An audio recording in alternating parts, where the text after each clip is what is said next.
The snow fell thick and relentless over O'Hare International Airport, turning the stone floor into a treacherous sheet of ice. Eleanor Frost felt the cold seep through her wool coat as her wheelchair skidded slightly on the slick surface. Gate C-18. Cancelled. Like every other flight on the departure board. She'd been CEO of Frost Industries for 8 years. She'd negotiated billion-dollar mergers. She'd rebuilt her father's failing empire after the accident that took his life and left her paralyzed from the waist down. But she'd never felt as powerless as she did in this moment. Move. The voice was sharp, male, impatient. Marcus Hale stood over her, his designer suit immaculate despite the weather chaos, his face twisted into something between disgust and rage. I said, "Move. You're blocking the charging station." Eleanor looked up at him, recognizing him immediately. Marcus Hale. Venture capitalist. The man who'd been circling her company like a vulture for months, trying to force a hostile takeover. "There are 3 other outlets," she said calmly, though her hands tightened on the wheelchair's armrests. "And I was here first. I don't care if you were here since dawn." Marcus leaned down, his breath hot with coffee and contempt. "I have a meeting in Tokyo that's worth more than whatever charity case conference you're attending." Around them, travelers had begun to notice. Phones lifted, eyes watched, but no one spoke. "Sir, please step back. Don't, sir me." Marcus grabbed the handle of her wheelchair. "You people think the world owes you special treatment because of some accident. Well, it doesn't." He yanked the chair backward. Eleanor's hands flew to the wheels, trying to brake, but the ice beneath them made it impossible. The wheelchair tipped as it hit a luggage cart someone had abandoned. Eleanor fell. The impact drove the breath from her lungs. Her temple struck the frozen floor with a crack that echoed through the terminal. Warmth spread across her cheek blood, mixing with melted snow. "Please." The word came out broken, desperate. She tried to push herself up, but her arms trembled. "Don't hit me. I'm already hurt."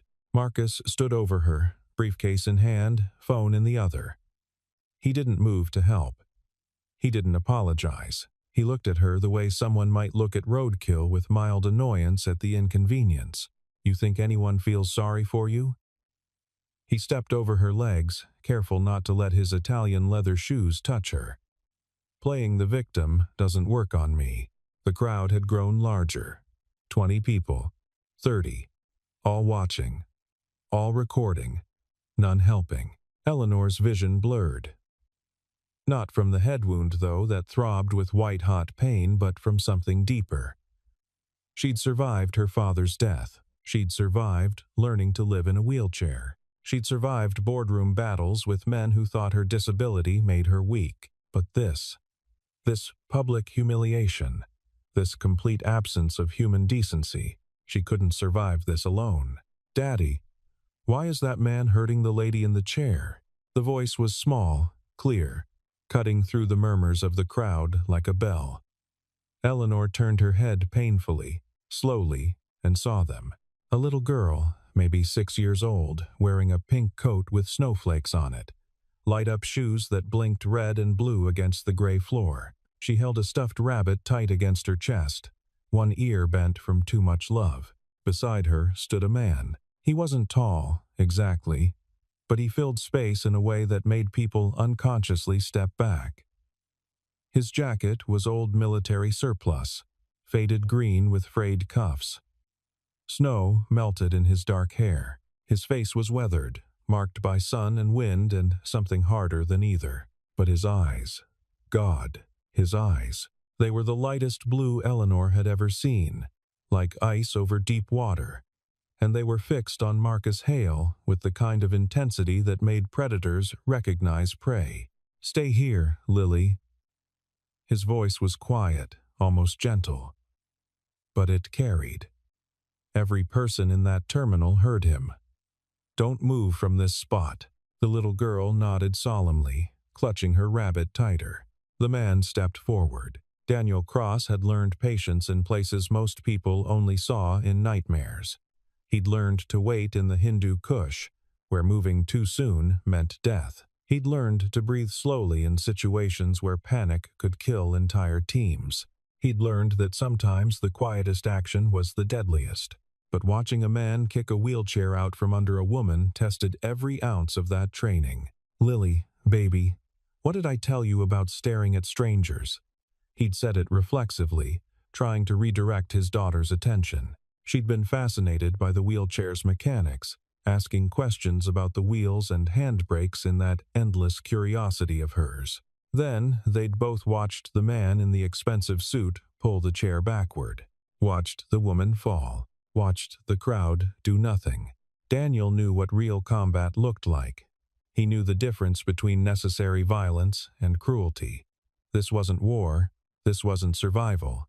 This was a man hurting someone weaker because he could, because no one would stop him. Daniel's pulse stayed steady at 60 beats per minute as he approached. His breathing remained even. His hands hung loose at his sides, but every tactical system in his brain had activated. Range, 12 feet. Target, male, 6'1", approximately 190 pounds. Soft. Desk muscles, not functional strength. Threat assessment, minimal physical danger. Maximum social influence, expensive clothes, corporate posture.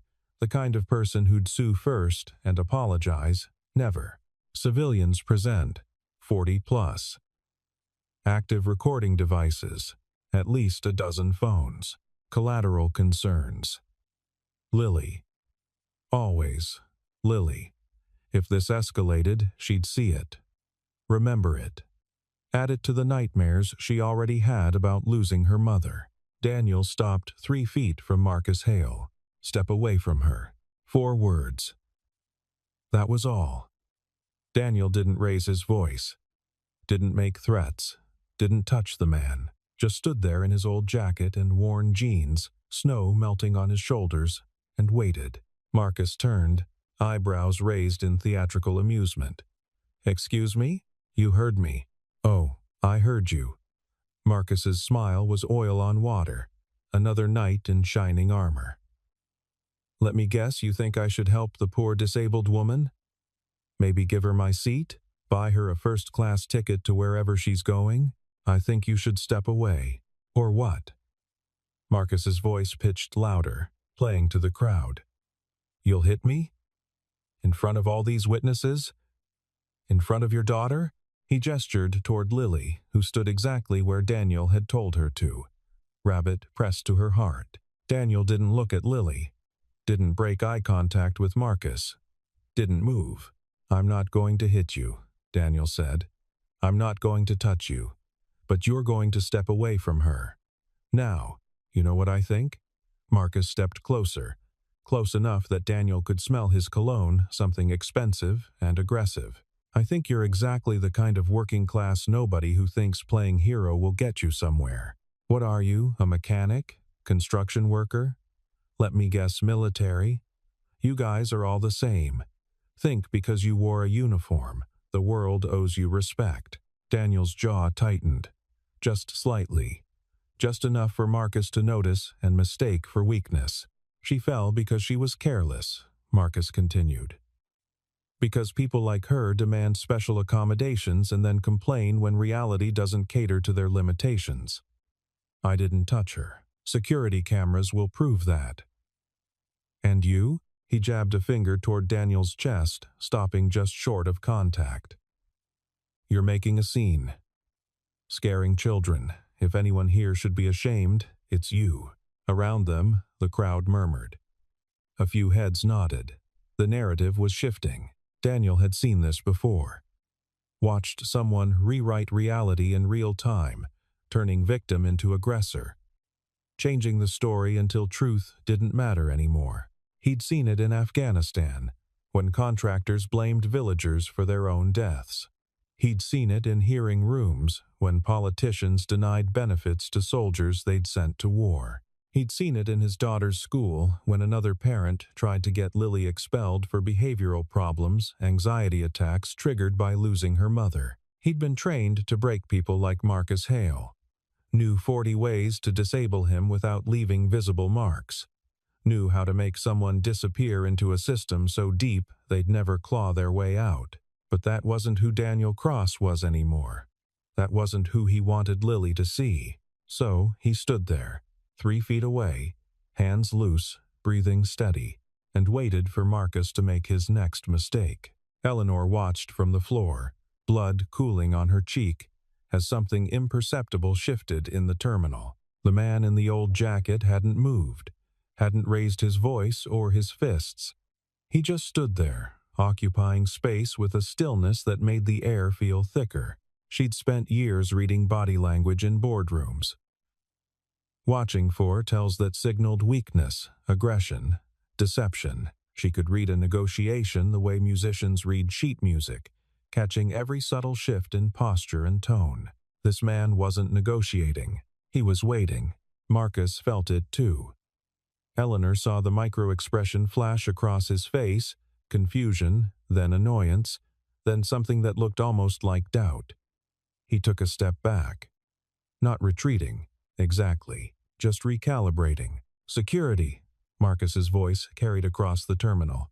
"Security, this man is threatening me." 2 TSA officers appeared from the checkpoint, hands moving instinctively toward their belts. They were young, mid-20s, maybe with the kind of hyper-alert tension that came from 6-hour shifts watching for threats that never materialized. Until now. "Sir, we need you to step back," one officer said to Daniel. His hand rested on his radio, not his weapon. That was good. It meant he wasn't sure what he was seeing yet. Daniel didn't move. "I'm not touching him. I'm standing here. That's not a crime." "He's intimidating me," Marcus said smoothly, shifting into victim mode so quickly Eleanor almost admired the performance.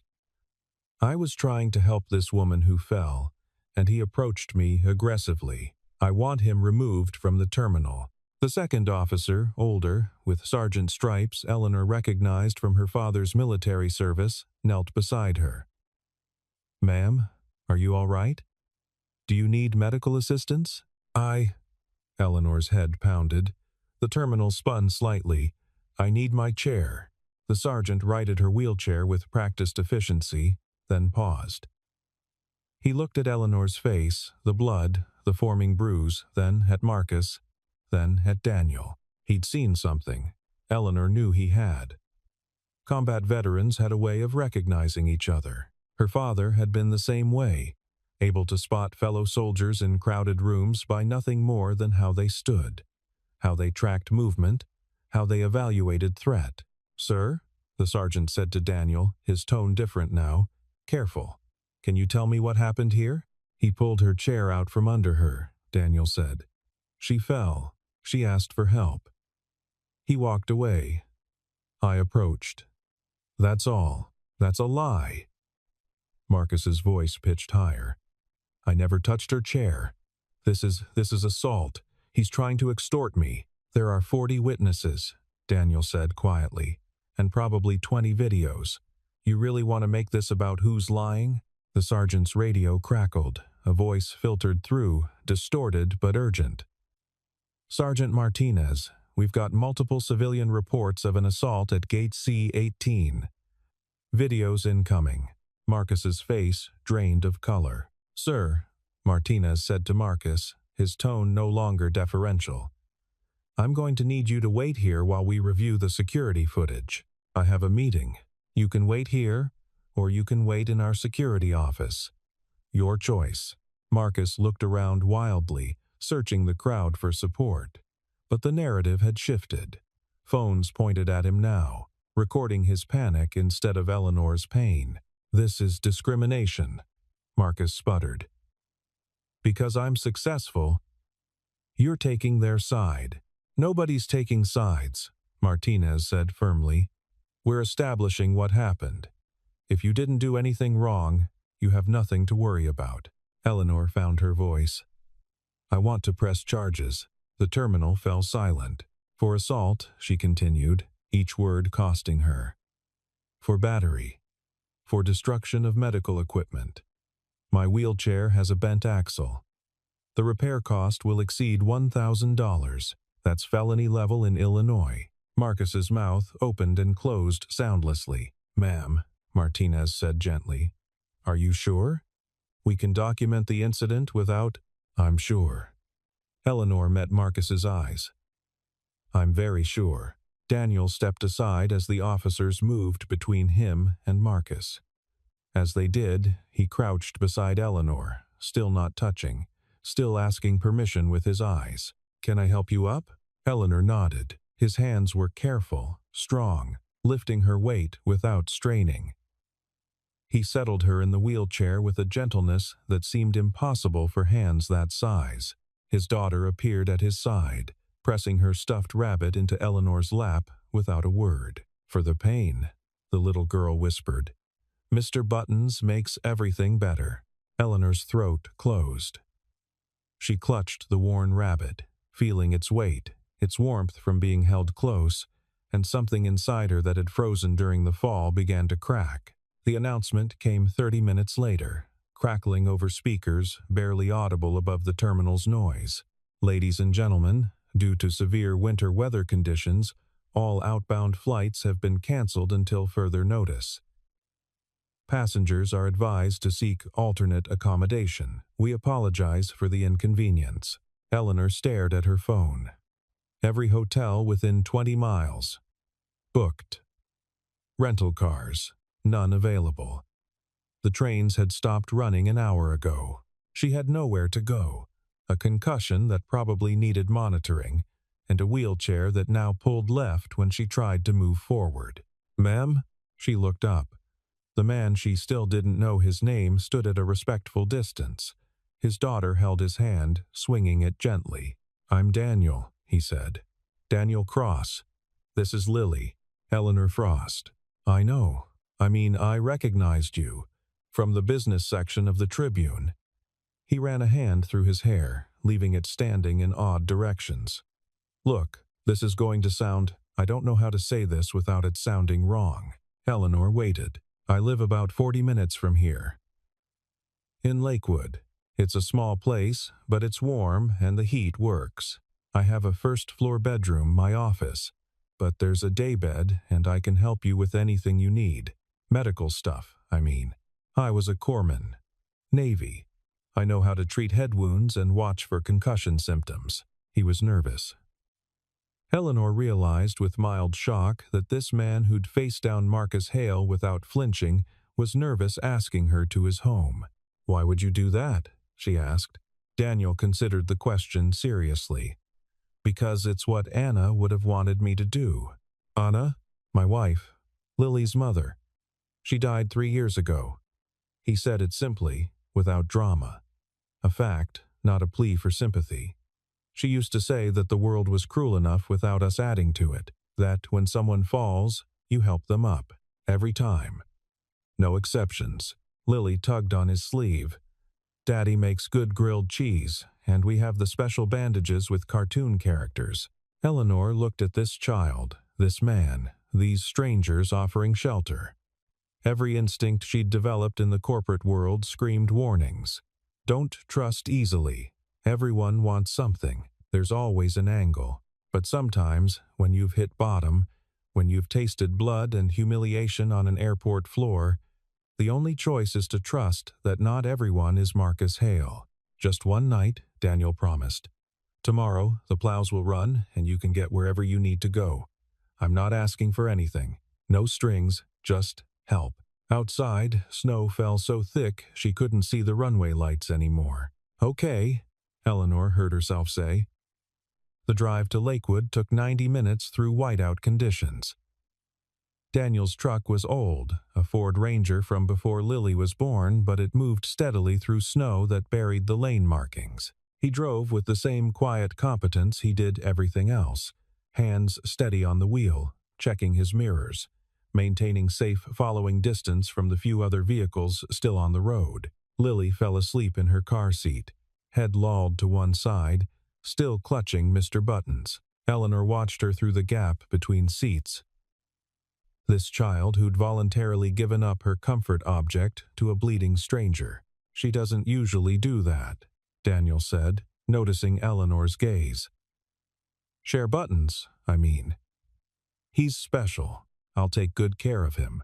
I know you will. The house appeared suddenly through the snow, a small Cape Cod style with blue shutters and a porch light that turned the falling snow golden. Daniel pulled into the driveway, already half buried again, despite obvious recent shoveling, and killed the engine. Wait here. I'll clear a path for the chair. He worked quickly, efficiently, pushing snow aside with a shovel he'd kept by the front door. Eleanor watched through the windshield as he created a perfectly level path from truck to porch, checking twice that there were no ice patches, no hidden obstacles. When he returned for her, he didn't lift her asked first, explained what he was doing, let her maintain as much dignity and control as possible while he transferred her from truck seat to wheelchair. Lily woke up long enough to grab her backpack, then went back to dozing against her father's shoulder as he carried her inside. The house was small. Eleanor took it in with a practiced eye. Living room with worn couch and mismatched armchairs, kitchen visible through an open doorway, stairs leading up to bedrooms, pictures on the walls, but not arranged with any particular design sense, just hung where they fit, creating a patchwork of memories. Most of the photos showed a woman, dark hair, bright smile, holding a baby who'd become the little girl, now snoring softly on the couch under a knitted blanket. "That's Anna," Daniel said, following her gaze. "We met in San Diego. She was a teacher, special education. She understood things about people that I never could." "What happened?" Eleanor asked, then immediately regretted the intrusion. "I'm sorry. You don't have to. Brain aneurysm. No warning." His voice stayed level, but his hands gripped the coffee pot he'd been holding a little too tight. "They said she didn't feel anything. That's supposed to make it better." It didn't, Eleanor knew. She'd been told her father hadn't suffered in the car crash, that the impact had been instant, that he never knew what hit him. People thought those words helped. They never did. "The bedroom's through here," Daniel said, pushing aside his own ghosts to focus on present needs. "Bathroom's attached. I installed grab bars last year when my dad visited. He had a stroke. He's fine now, but it made me think about accessibility." The room was simple but clean. A daybed with a blue quilt, nightstand with a lamp, and a glass of water already waiting. Window that looked out on a backyard disappearing under white drifts. "I'll bring in some ice for your head," Daniel said. "And I need to clean that cut properly. Check your pupils. Standard concussion protocol. You were a corpsman? 8 years. Then I made SEAL." Eleanor's head snapped up, ignoring the wave of dizziness the movement caused. "You're a Navy SEAL?" "Was." Daniel's expression closed slightly. "I'm a mechanic now. Have been for 3 years." He left before she could ask more questions. Eleanor maneuvered her wheelchair to the window, watching snow accumulate on the sill. A Navy SEAL. That explained the stillness, the controlled danger, the way security officers had unconsciously deferred to him once they understood what they were looking at. But it didn't explain why a decorated Special Forces operator was living in a small house in Lakewood, working as a mechanic, raising a daughter alone. Everyone had their story, their reasons for becoming whoever they were. Eleanor just wondered what had broken Daniel cross enough to make him leave the only thing he'd clearly been built for. Daniel returned with a first aid kit that was far too sophisticated for a civilian home. Military-grade supplies, antiseptics in vacuum-sealed packages, trauma shears, chest seals. "You kept your med kit," Eleanor observed as he knelt beside her chair. "Habit." He snapped on latex gloves with practiced efficiency. "Look at my finger. Don't move your head, just track with your eyes." She followed the finger, left, right, up, down.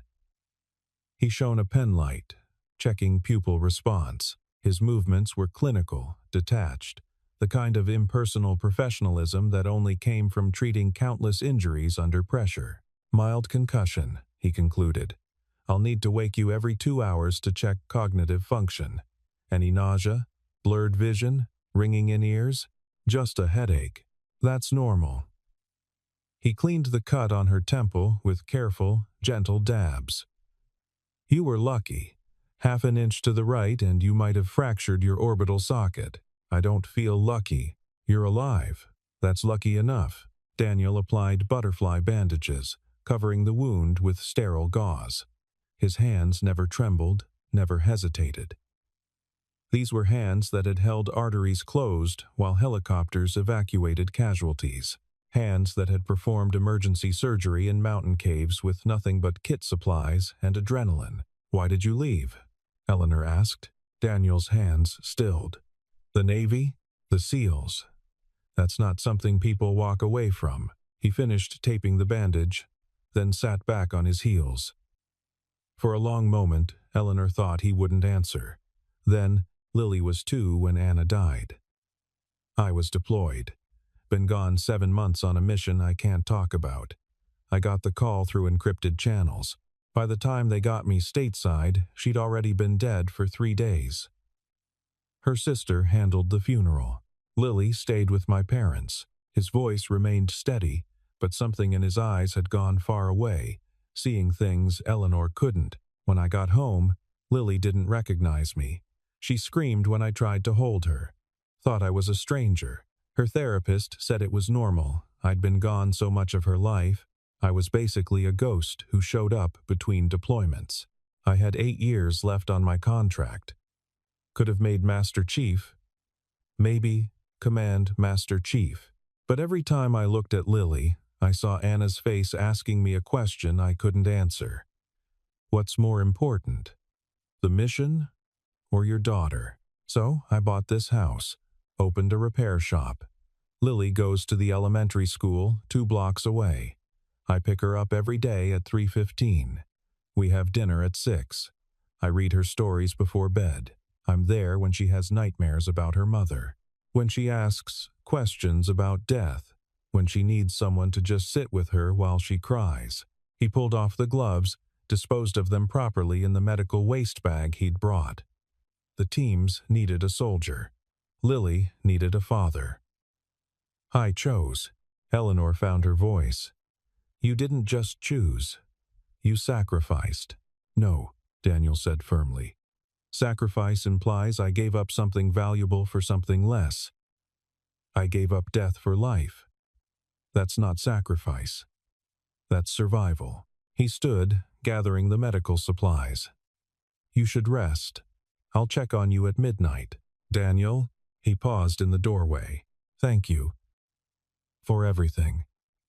Not just tonight, what you did at the airport. You didn't have to.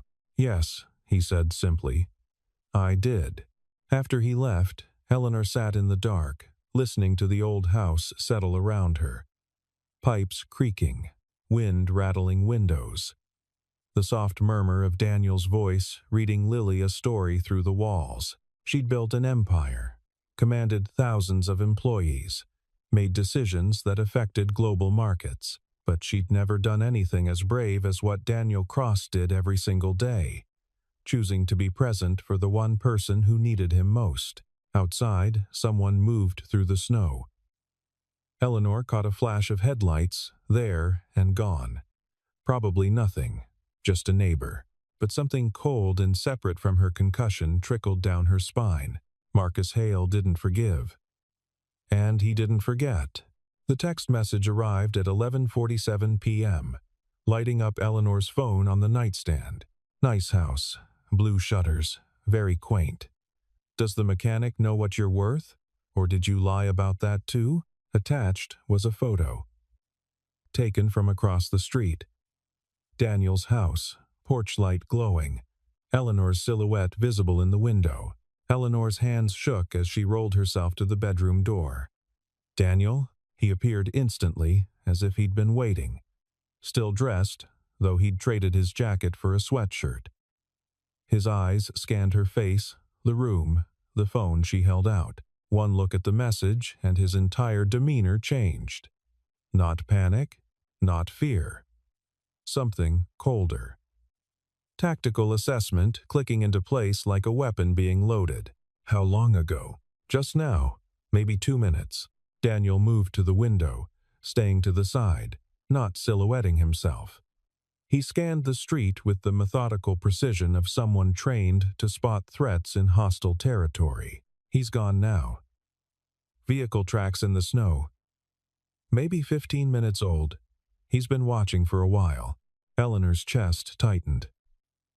He knows where I am. Where Lily is. Tell me about him. Daniel's voice had gone flat, professional. Not business rival stuff. Personal history.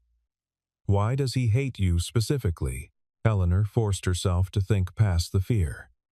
5 years ago, my mother was investigating his investment firm for fraud. She was a federal prosecutor. She found evidence linking his fund to a massive embezzlement scheme, pension funds, mostly retirees who'd lost everything. What happened? She died before she could file charges. Car accident on Highway 41. Black ice, they said. Single vehicle collision. No witnesses. Daniel's jaw tightened. You think he had something to do with it? I couldn't prove it. The investigation died with her. Marcus's lawyers buried everything.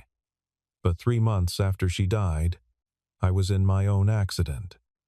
Brake failure on a mountain road. My father was driving. He died. I survived. She looked down at her legs, useless beneath the blanket. Doctors said I was lucky. Lucky to be alive. Lucky to have sensation. Lucky, lucky, lucky. Except the brake line had been cut. I had it analyzed privately. Clean score marks. Professional job. But you couldn't prove that either. No. And by then, Marcus had consolidated his empire. Bought off regulators. Made himself untouchable. Eleanor's voice hardened. So I decided to beat him the only way I could. Built my company into something bigger than his. Took contracts he wanted. Hired away his best people. Made myself too valuable to kill quietly. Until tonight. When you weren't in a boardroom surrounded by security. When you were vulnerable, another text arrived.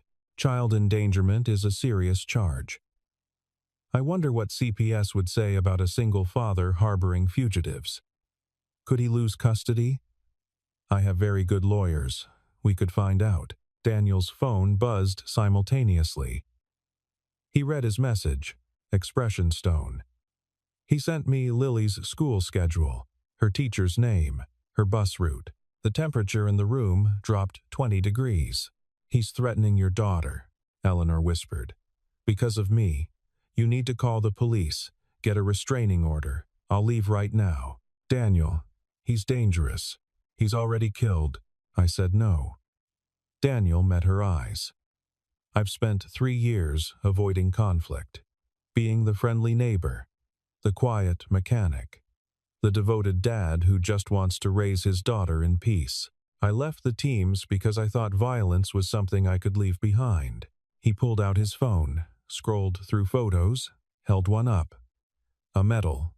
Navy Cross. The citation was partially visible. Extraordinary heroism in combat operations against hostile forces. This is from Fallujah.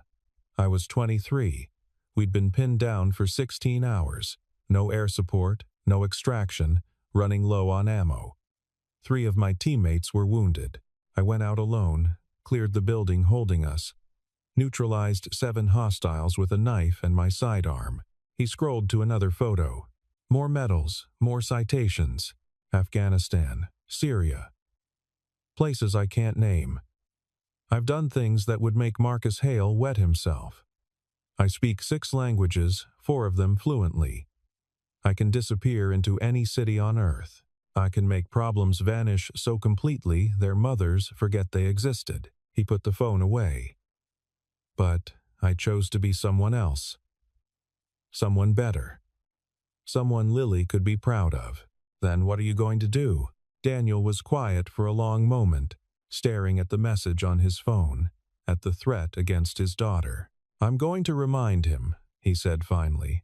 What happens when you threaten the wrong person's family? The black SUV arrived at 6:47 a.m., crunching through fresh snow that had fallen during the night. 3 vehicles, actually, professional, coordinated, the kind of security detail that cost $10,000 a day. Daniel had been awake all night. He'd checked on Eleanor twice, confirming she had no cognitive decline. He'd watched Lily sleep, sitting by her bed the way he used to before missions, memorizing her face in case he didn't come back. He'd done push-ups until his arms shook, squats until his legs burned, running through hand-to-hand combat sequences in the living room, keeping his body sharp, keeping the training alive. At 6:30, he'd made Lily breakfast. Scrambled eggs, toast, orange juice. Told her they were going to Grandma's house for a surprise visit. She'd been excited, clutching Mr. Buttons, asking if Grandma would make her famous cookies. By 6:45, Lily was in the truck, buckled safely, heading to Daniel's mother's house 3 towns over. By 6:47, Daniel was alone when Marcus Hale stepped out of the lead SUV. Marcus wore a different suit. Still designer, still immaculate. His smile was confident, predatory. 6 security personnel fanned out behind him, ex-military by their posture, armed by the bulges under their coats. Daniel stood on his porch, hands in his jacket pockets, and waited. "Mr. Cross." Marcus's voice carried across the snow. "Or should I say Chief Petty Officer Cross? I did some research after our encounter. Very impressive service record.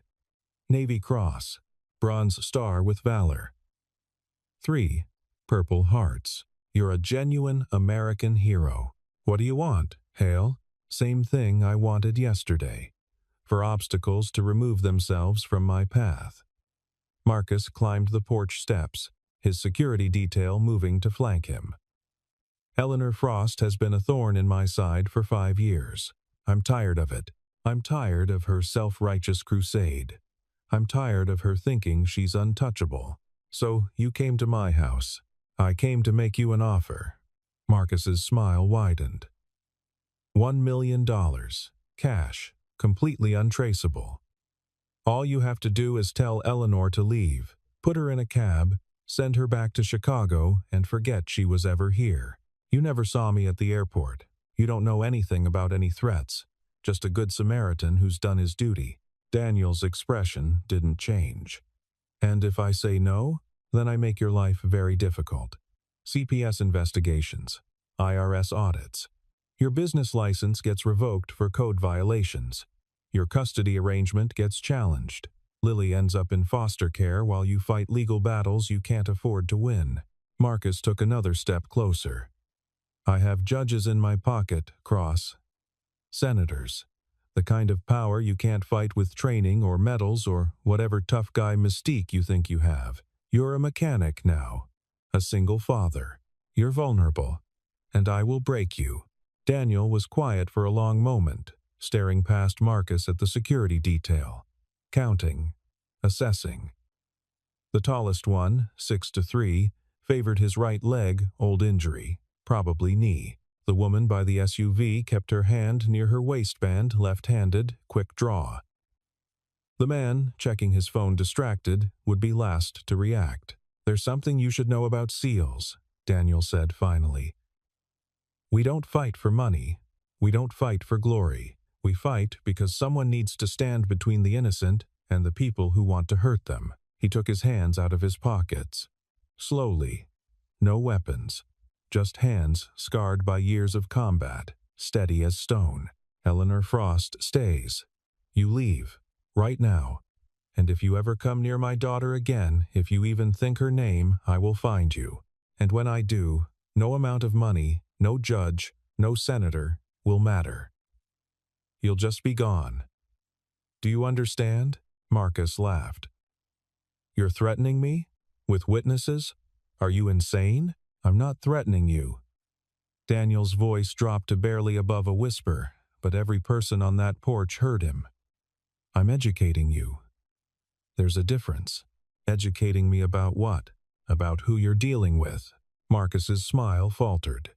"You think I'm scared of you? You're one man against 6 armed professionals.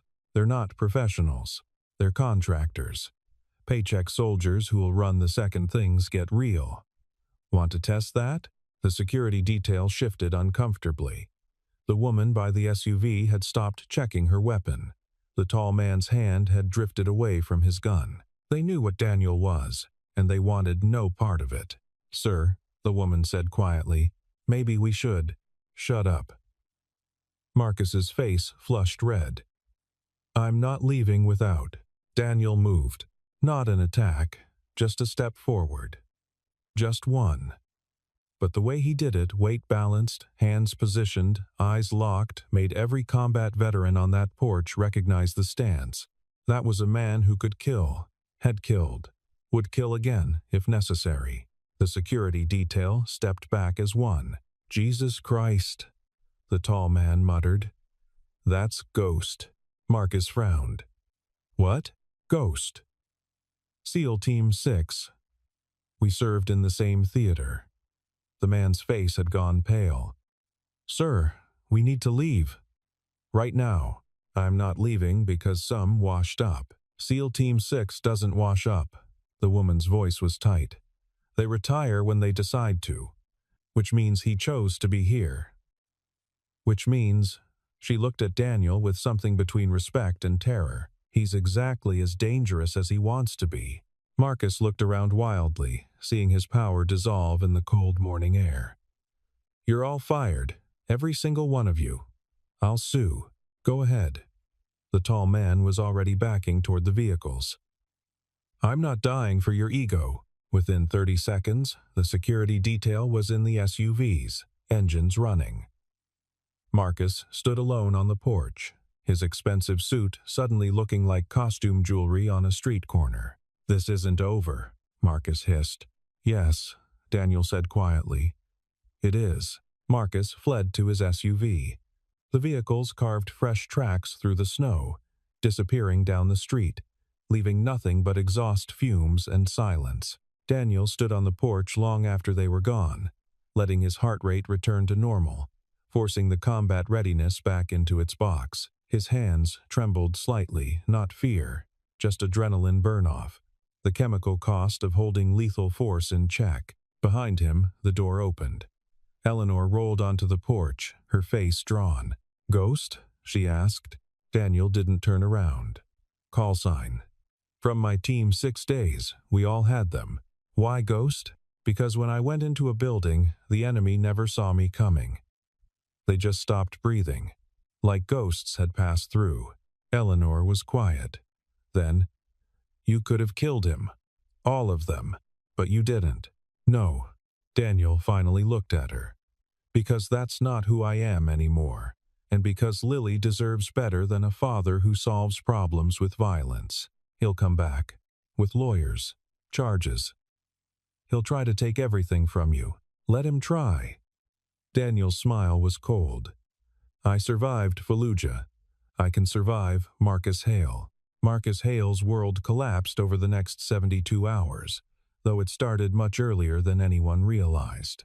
While Marcus had been focused on Eleanor, 2 things had happened. First, 47 people at O'Hare Airport had uploaded videos of him assaulting a woman in a wheelchair. The videos went viral within hours. News outlets picked them up. Disability rights advocates identified Eleanor Frost as the victim and Marcus Hale as the aggressor. His carefully curated public image, philanthropist, entrepreneur, visionary, burned to ash. Second, and far more devastating, the FBI had been building a case against Marcus's investment fund for 18 months. Eleanor's mother had been close to charges before her death, but the investigation hadn't stopped. It had just gone underground. Special Agent Jennifer Rawlings had been watching Marcus for 2 years, waiting for him to make a mistake big enough to move on. The airport assault wasn't that mistake. It was just public confirmation of the cruelty her investigation had already documented. The real break came from an unexpected source. At 2:17 p.m. on the day after the confrontation, Eleanor's phone rang. Unknown number. She almost didn't answer. "Eleanor Frost? Speaking. My name is Jennifer Rawlings, FBI. I'm investigating Marcus Hale's investment fund. I understand you had an encounter with him recently." Eleanor's heart rate spiked. "I did. but I don't know what I can tell you that would.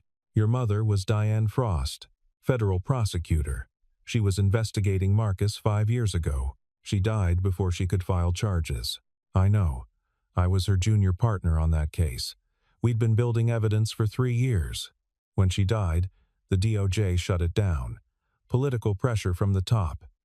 Marcus had bought himself protection. Then why are you calling me? Because things change. Protection expires. And Marcus just committed assault on video in front of 50 witnesses. That's enough to open official inquiries into his background, which means I can reopen your mother's investigation without political interference. Eleanor's grip tightened on the phone. What do you need? Everything you know. Every document your mother had.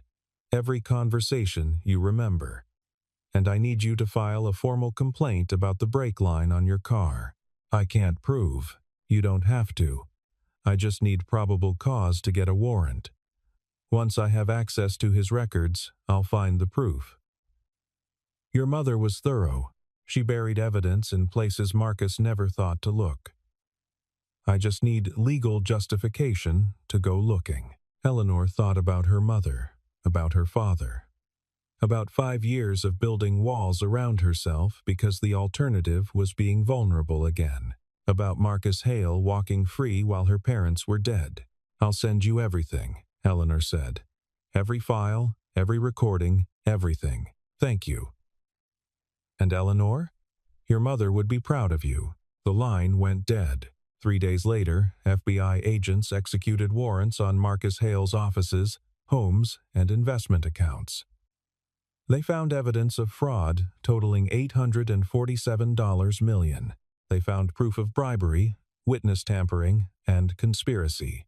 They found communications discussing Eleanor's mother's investigation. Nothing explicitly admitting murder, but enough circumstantial evidence to build a case. Marcus Hale was arrested at his penthouse at 6:15 a.m., led out in handcuffs while cameras recorded everything. The same media outlets that had shared the airport videos broadcast his perp walk. Within a week, his empire was frozen, his assets seized, his lawyers scrambling. Eleanor watched the news from Daniel's living room. Lily cuddled beside her, asking questions about why the man on TV looked so sad. Because he hurt people, Eleanor said simply. And now he has to face what he did. Like a timeout? Like a very long timeout. Her phone buzzed. A text from Jennifer Rawlings. He's finished. Your mother's case is moving forward. The brake line investigation has been reopened. It'll take time, but we'll get justice, Eleanor replied. Thank you. Then, because some debts couldn't be repaid with words, my mother would have liked you. Daniel appeared in the doorway, wiping motor oil from his hands. Lily. Time for bed. Say goodnight to Eleanor. Good night, Eleanor. Lily hugged her fiercely, then whispered, Are you staying? Daddy says you might go home soon. Eleanor looked at Daniel over Lily's head. He'd given her shelter, safety, asked for nothing. She had an empire to run, board meetings to attend, responsibilities waiting, but she also had a choice to make about what kind of person she wanted to be. The kind who built walls, or the kind who chose connection. Maybe not right away, Eleanor said gently. Is that okay? Lily's face lit up. Very okay. After Lily went to bed, Eleanor and Daniel sat in the living room, watching snow fall outside, the silence comfortable. You saved my life, Eleanor said. I gave you a ride. That's not the same thing. You reminded me that not everyone is Marcus Hale. That's absolutely the same thing. Daniel was quiet. Then, what will you do now? Eleanor considered. Go back to Chicago, run my company. But differently, maybe. My mother fought for people who couldn't fight for themselves. I built an empire. Neither of us was wrong, but maybe there's a middle ground. Creating jobs is fighting for people. So is making sure those jobs are meaningful, ethical, that the people working them can feed their families and afford good lives. Eleanor smiled. I think I've been so focused on beating Marcus that I forgot why I started. It's easy to lose yourself in the fight. Is that why you left the SEALs? I left because I found something more important. But I won't pretend it wasn't hard. Still is, some days. When I hear about missions overseas and wonder if I could have made a difference, you make a difference here. With Lily. With me, Daniel met her eyes. Sometimes the hardest battles aren't the ones with guns, they're the ones with ourselves, choosing who we want to be instead of who we're trained to be. Outside, the snow continued falling, soft and relentless, covering the world in white. Inside, two broken people who'd found each other in the worst possible moment sat in comfortable silence, learning that survival wasn't just about living, it was about choosing, every day, to be kind in a cruel world.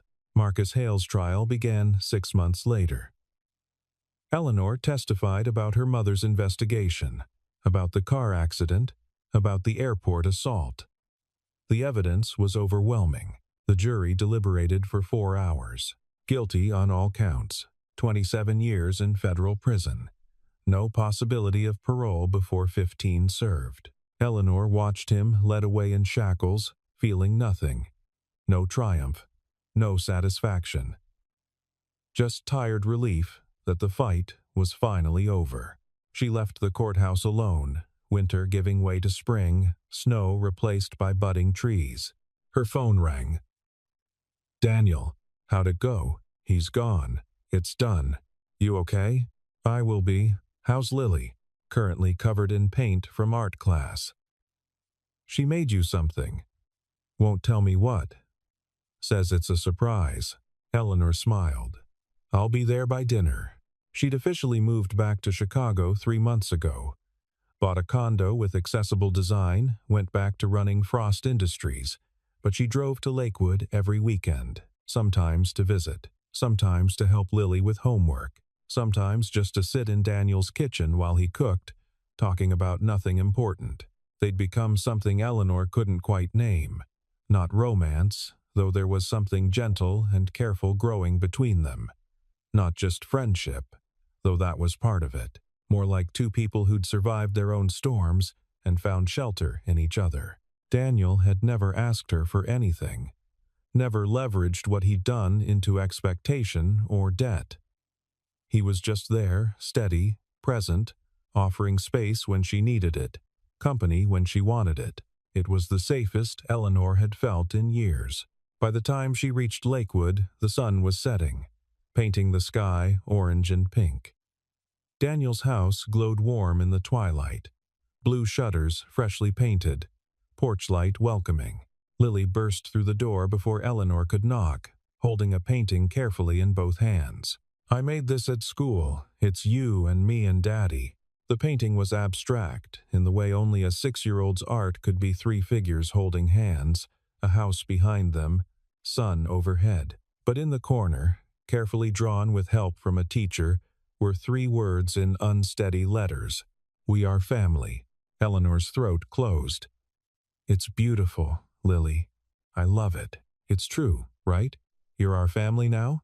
Eleanor looked at Daniel, who stood in the doorway, watching with those careful blue eyes. He didn't push, didn't pressure, just waited for her to decide who she wanted to be. She thought about her empire, her corner office, her scheduled board meetings and investor calls. She thought about her mother, who'd fought for justice until it killed her, her father, who'd taught her that strength meant standing up, and she thought about this little girl with paint-stained hands, this man who'd shown her that sometimes the bravest thing you could do was choose kindness over revenge, and about the strange, unexpected truth that family wasn't always blood. Sometimes it was the people who helped you up when you fell. Yes, Eleanor said, pulling Lily into a hug. We're family. That night, they ate dinner together. Daniel's famous grilled cheese, tomato soup, apple slices arranged on a plate. Lily talked about school, about her friend Marcus, no relation, thank God, about the caterpillar they were raising in class. After dinner, they sat in the living room. Lily fell asleep between them, head on Eleanor's lap, feet on Daniel's, still clutching Mr. Buttons. "She's really attached to you," Daniel said quietly. "I should have asked if that's okay." "If you wanted, I want," Eleanor interrupted. "Daniel, I want all of this. The dinner, the terrible child art, the weekly drives. I want to be here. What about your company? I have excellent people. Board meetings can be virtual, and Lakewood is only 90 minutes from Chicago." She paused. "Unless you don't want me here. I don't want to assume." "Eleanor." Daniel reached across Lily's sleeping form, took her hand. His grip was warm, strong, careful.